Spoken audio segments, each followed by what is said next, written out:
All right, and a very good evening to you. Many thanks. Welcome to Easy Friday. On this day, the 24th day of June, the year is 2022, 46 days to the elections. And of course, keeping tabs on the campaign trail, we will tell you where Kenya Kwanza team has been, where Azimio, One Kenya Coalition as well has been today. But not really good news for most of the Kenyans. The price of a 2-kilo packet of maize flour fast approaching the 250 shillings mark.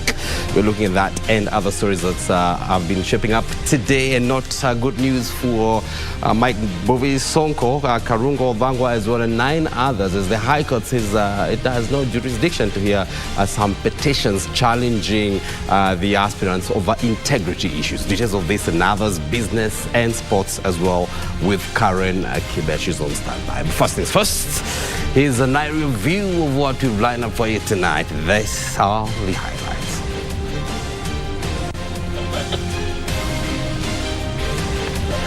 Rising cost of unga, price of a 2-kilo packet of maize flour are fast approaching the 250 shillings mark.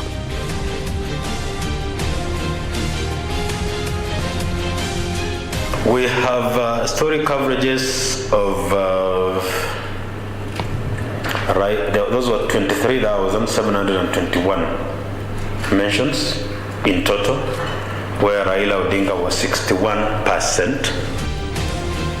Azimio la Umoja One Kenya Coalition presidential flag bearer Raila Odinga is the most covered candidate by the media, says latest report by the Media Council of Kenya.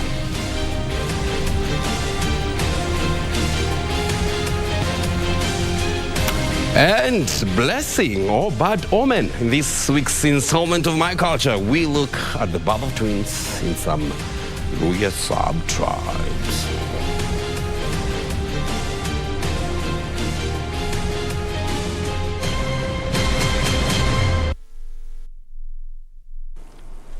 All right, and a good evening to you. My name is John Kago. Welcome to Easy Friday. Tonight I'm riding solo.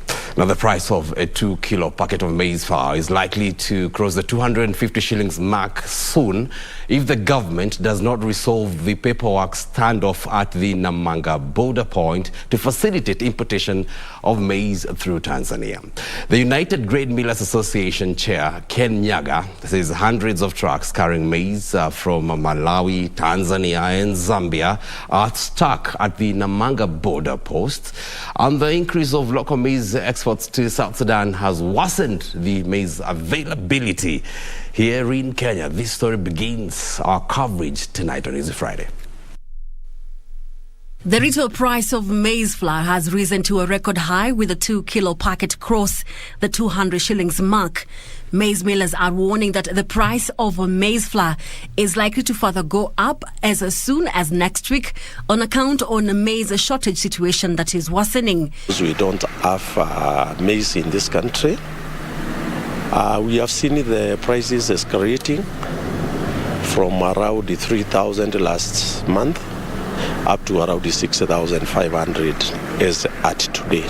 Millers say maize imported from Tanzania, Malawi and Zambia destined for Kenya is stuck at the Namanga Border Post due to paperwork issues. Try to talk with the regional governments, especially the government of Tanzania, Malawi and Zambia, to try and see whether some of the cross-border restrictions that are there can be waived, especially for us millers and traders in Kenya. Many trucks have not been cleared from their side to come to Kenya.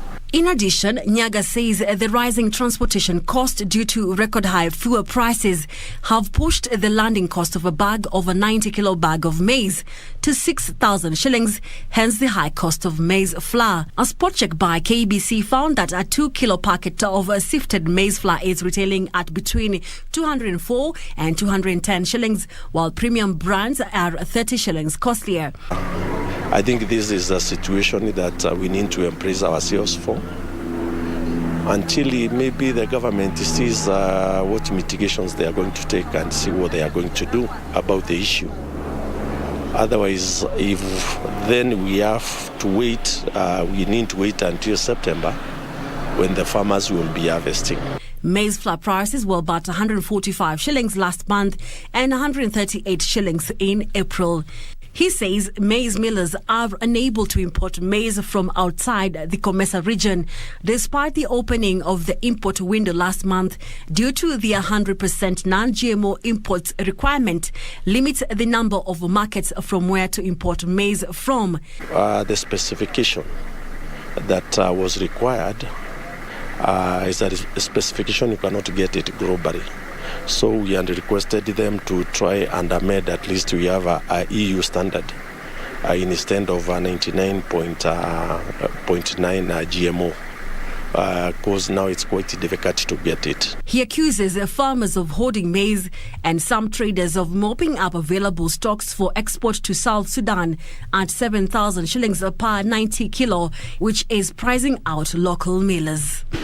As Kenyans continue to grapple with the high cost of living, millers have warned that maize flour prices are likely to further go up by 50 shillings more, and this is due to the ongoing maize shortage in the country. Caroline Njenga for Easy Friday.